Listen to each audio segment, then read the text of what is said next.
You're listening to the weekly Parsha Podcast with Ari Goldwag, recorded with Hashem's never-ending assistance in Ramat Beit Shemesh, Israel, 5780-2019. This week's Parsha is Parsha Vayeshev, and in our Parsha we have the story of Yosef HaTzadik. We have all of the Gilgulim, all of the different things that went on. One thing led to another. Yosef is a beautiful man, very handsome man, ends up in Egypt, ends up in Potiphar's house.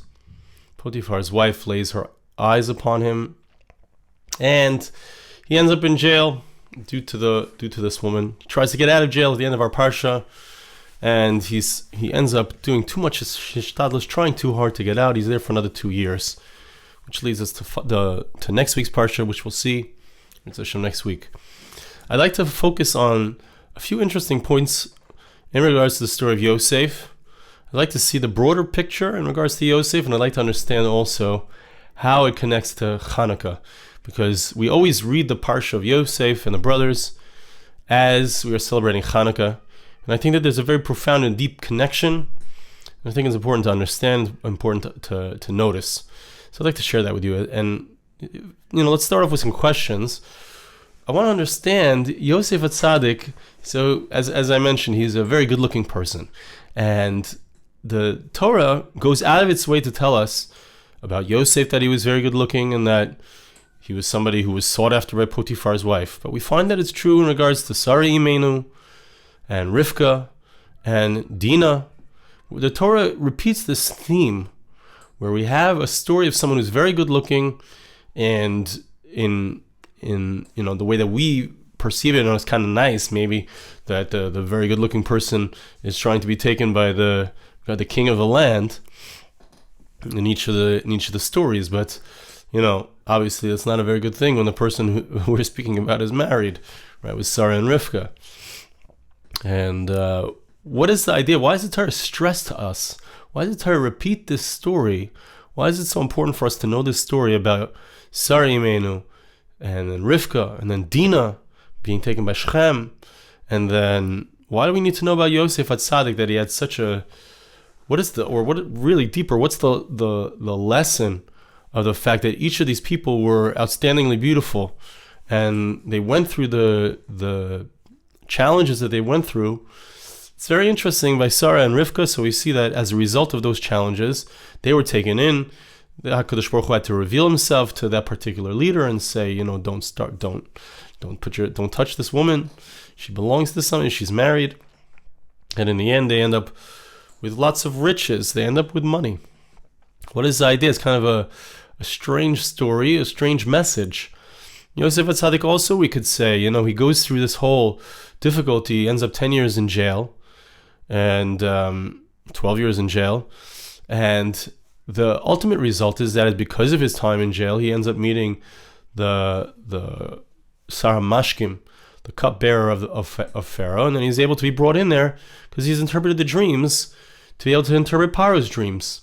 So certainly it's clear that he had to be in that jail in order to meet this person, in order for his ultimate redemption, in order for him to ultimately become the leader over Egypt and the leader over all of the Jewish people. But what is the idea of the fact, or what is the significance of the fact that it's a result of this very challenging situation that he finds himself in with Potiphar's wife because of his beauty, because of his extreme good looks? That's a question I want to understand. Also, I want to understand, when we look at the Jewish people, and this is connected to Chanukah, and it's also, I believe, connected to Yosef.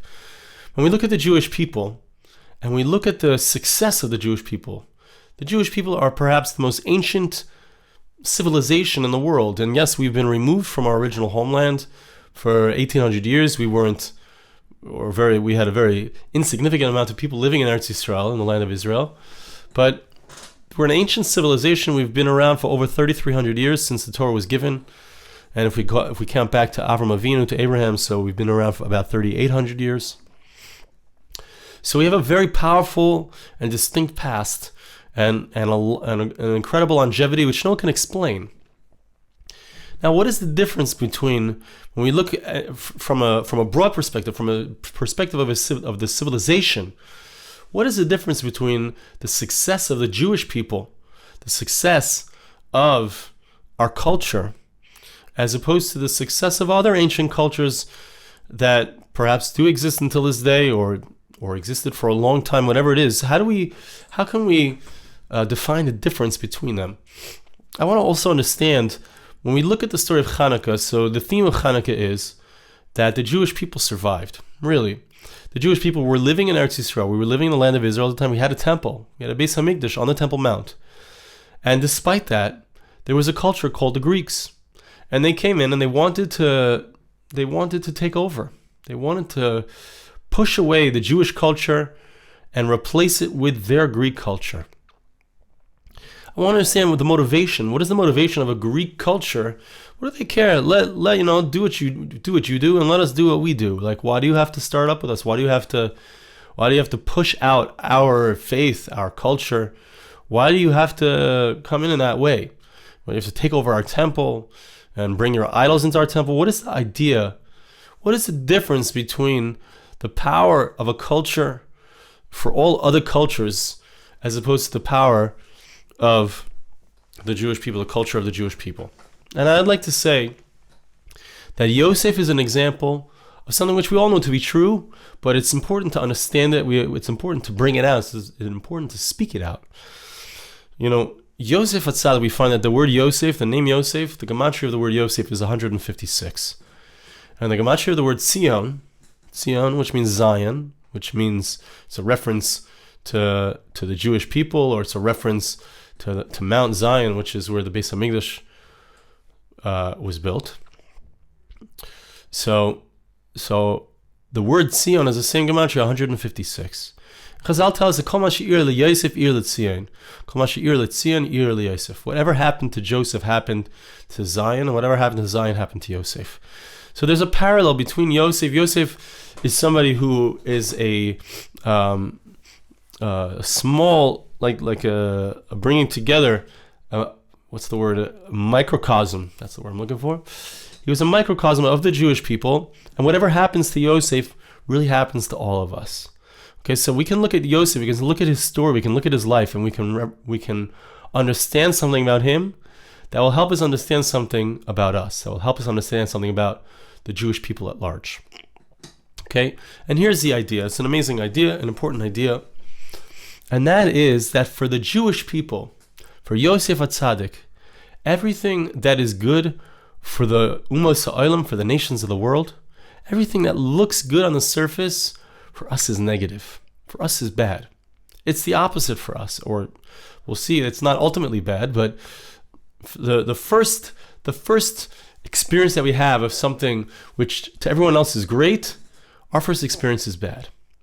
Now, the ultimate result is that we have something positive which comes out of it, and that the positive thing seems to come from that which everyone else thinks is positive, but it's not. It comes from the fact that what's truly positive for the Jewish people is something that seems negative. Okay, I'm speaking in codes, but now you're going to see what the idea is, like this. Sarah Imenu, she's beautiful. She's going to be the queen of Pharaoh. Who could ask for anything greater? No, it's the worst thing. What a tragedy. Think about it. Esther Hamalka, we know the story of Esther. We know the story of Purim. Wow, she's chosen to be the queen. It's an amazing thing. It's beautiful. Now she can save the Jewish people. But let's talk about Esther from her own perspective for a moment. She had a terrible tragedy. She was a nice Jewish girl, and here she was stuck being married to a Goyish king. It's forbidden.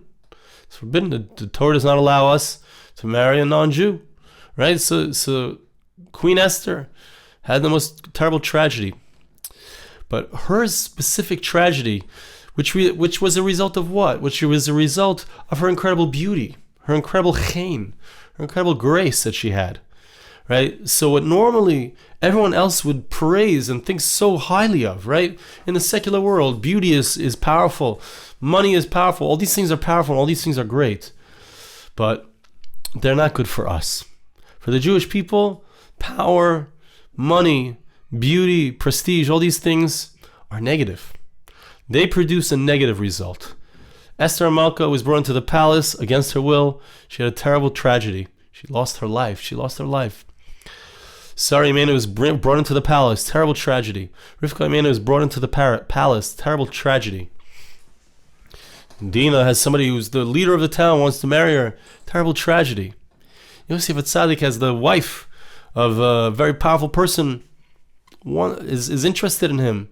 Terrible tragedy. For Klal Yisrael, the thing that looks beautiful on the outside, the thing that the whole world adores, it becomes something negative.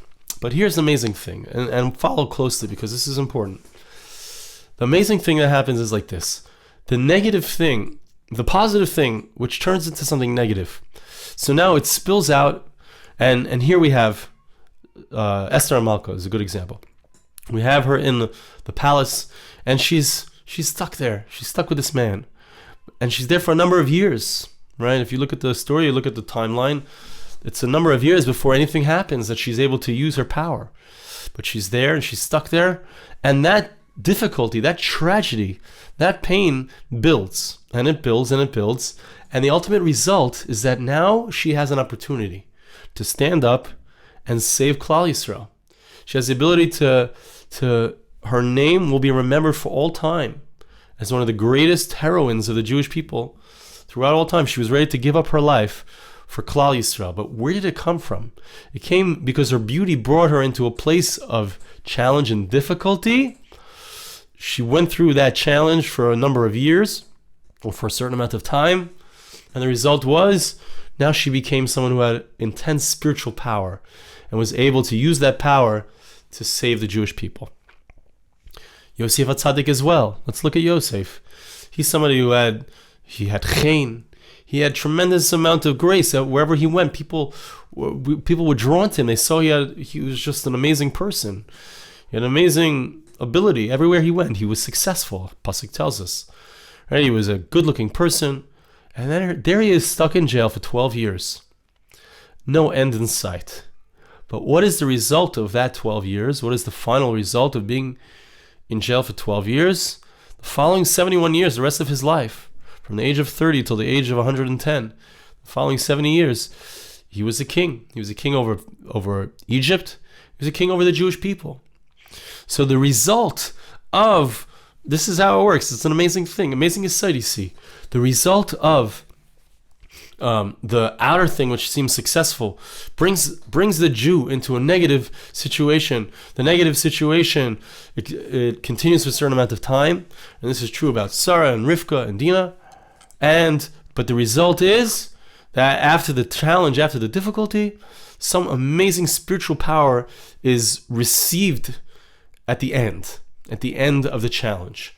So for Yosef, the special spiritual power was that he became the leader. He became the leader not just of Egypt, but of the Jewish people. Now, let's turn back to the Jewish people, because as we said, Yosef HaTzadik, Yosef represents the Jewish people, so whatever happens to him, it happens to all of us. Now, when we talk about civilizations and we talk about power, I want to understand why did the Greek culture want to destroy the Jewish culture? We were an ancient culture, even at that time, right? We're talking about 2,500 years ago. We'd already been around for 800 years. It's a solid amount of time. Greek culture was very new at the time. Perhaps it was around 50, 100 years. I don't know how long, right? So what did they want from us? Why did they want to destroy our culture? We've been around for so long. Can you respect a culture that's been around for longer? So that's the amazing difference between Jewish culture and all other cultures. All other cultures, and we could talk about Islam, we could talk about Christianity, but all other cultures, the way that they work is they start to develop, and the way that they prove that they are powerful is by swallowing up others, either by the sword, by convert or die, or by just taking over, by walking in and maybe blowing people away with their power, how amazing they are. That's all cultures. All cultures want to prove their power by decimating other cultures, by steamrolling other cultures. That's what happened, like I said, with Christianity, Islam. That's what happened with the Greek culture. The Greeks, they were a new culture. If you're a new culture, what do you want to do? You want to prove your dominance. So you walk in and you if you can prove, the best place to prove that you are really powerful is if you take a culture which is an ancient culture, and you can get all of those people to give up their culture and now submit to your culture. Now your culture has real power because you have swallowed up a very powerful culture. So now your culture has power. Okay, you want to understand, why does Iran want to destroy Israel? What is their beef? What is their problem? The answer is because the Jewish people are the most ancient culture that exists. And so they feel threatened by our return to the land of Israel. Okay, you could talk about territorial, you could talk about, Islam, you could talk about whatever you want. But I'm talking about on a very simple, basic level. One civilization wants to prove its dominance and its power by swallowing up another civilization. And to the extent that you can prove your dominance over an ancient civilization that's been around for 3,800 years or 3,300 years, whatever you want to call it, so then that gives intense power to your civilization. Okay, so that's what's going on. Now here's the trick. When it comes to the Jewish people, what is the great power of our civilization? Hear this, it's an amazing thing. And it's very similar to what happened with Yosef. The power of the Jewish people we're the only civilization, I believe, in history that hasn't gone in conquest, has not gone to try to destroy another civilization to prove its own power. The Jewish people's power is simply in its miraculous survival. Throughout all of our gulius, throughout all of our exiles, the fact that the Jewish people continue to exist, the same exact people, doing the same exact mitzvahs, putting on the same tefillin, wearing the same tzitzis, learning the same Torah, 3,300 years hasn't changed. We've been in every gullus, we've been in we've gone through every different civilization. We've had a civilization try to impose themselves upon us. We've been inside of other civilizations. And we still maintained our special uniqueness, our commitment to the Torah, our commitment to our relationship with HaKadosh Baruch Hu. We didn't take new things. Of course, the last few hundred years has been a tremendous loss of the Jewish people toward liberalism, and that is the new civilization. That is the new American civilization, American liberalism and enlightenment, and that whole sad avodah zarah, frankly, idolatry, right? But it's a sad thing. But Lamaisa, the Jewish people remains, despite the fact that we've lost so many to that, and we lost so many in the Holocaust, we lost so many to the liberalism and to enlightenment. Still, the Jewish people remain strong. There's still millions of Jews who remain dedicated to HaKadosh Baruch Hu, to God. We still survive. We continue. We've returned to the land of Israel. Not only have we returned and rebuilt the land of Israel, but we've returned and we've rebuilt our spiritual life. We've rebuilt our commitment and connection to the Torah. And that's essential to understand that the Jewish people, what is powerful for the Jewish people? I mentioned this before. I heard from Rosh Hashiva, quoting a particular historian who said that what you need to understand about the Jewish people is that for us, a survival of a small amount of us is considered success. That's unique in all civilizations and in all cultures. The fact that we have survived, that's the power of our culture. That's the power of our civilization. That is what's going on Chanukah. On Chanukah, there's a civilization that wants to obliterate us. It's called the Greek civilization. They want to destroy us. They want to replace our temple, our place of worship to HaKadosh Baruch Hu. They want to replace that with a temple of worship to idolatry. And they want to worship the human body. And they want to get all involved in those things. And that kind of idea will last for a few hundred years, and then it will fade. Then another theory will come, and that will fade. The Romans will come, and that will fade. Liberalism will come, and that will fade. But the Jewish people will always remain. That's the power of the story of Chanukah. That's the power of the story of Yosef. Is that for us, everything is the opposite. The beauty, that's not what's really important. What's really important is the challenge. The challenge, being in a place of difficulty. Yosef Atzadik goes through the difficulty. He champions the difficulty. He comes at the other end as a great leader for 70 years. The Jewish people, we go through incredible difficulty. We survive. We survive the Goliaths. We survive the exiles. We survive being in Eretz Yisrael, being challenged by this civilization that wants to destroy us. The Iranians want to destroy us, or the Jordanians, or the Egyptians, or the Islamic world, or the Western world, whoever wants to destroy us and hates us, whatever it is. But we continue to survive. That for us is the spiritual power. And that's represented by a Yosef Tzaddik who survives and then thrives. We too, we survive and we thrive. It's also represented by this idea of the Chanukah, menorah, the little lights that we place on our window, and they shine through the night. A little bit of light has the ability, that's called survival. It's not like these massive lights like in Times Square, and it's not like the massive lights that people hang up on their trees. It's not like the massive lights that people hang up on their houses. Klal Yisrael's lights are very simple and very small, because we survive. We survive, and that's our true spiritual power. Hakatoin Yela Elef, the pasuk tells us that the small one is the one who ends up being 1,000. Klal Yisrael is the small one. Klal Yisrael is the suffering servant of Yeshaya, Perek Nun Gimel, the suffering one who, the Christians will say their version of who it is, but the true version of who it is the Jewish people who have suffered for millennia at the hands of the Christians, at the hands of the Muslims, right? At the hands of all those who wish to destroy us, all of the civilizations who want to take away our faith from us. But ultimately, we survive. Ultimately, we are the smallest and we will be the greatest. Ultimately, just as Yosef came out of that jail and became the leader over the entire world, so too the Jewish people ultimately. Our true dominance will be shown not because we have conquered all the civilizations, and not because we have dominated and domineered all others in our path. Ultimately, as Mashiach draws closer, when Mashiach comes, we will see that all of the nations will submit to us, to the Jewish people. They will submit and recognize that Klal Yisrael, we have been the ones all along who have held that torch, held that banner, held that candle, which was able to pierce through the night and to give us a connection to HaKadosh Baruch Hu. I want to bless you, and I ask you to bless me. Hashem should help us. That we should always be able to recognize that light, recognize the challenges are those things that make us stronger, bring us closer. Thank you so much for listening. Have a wonderful Shabbos.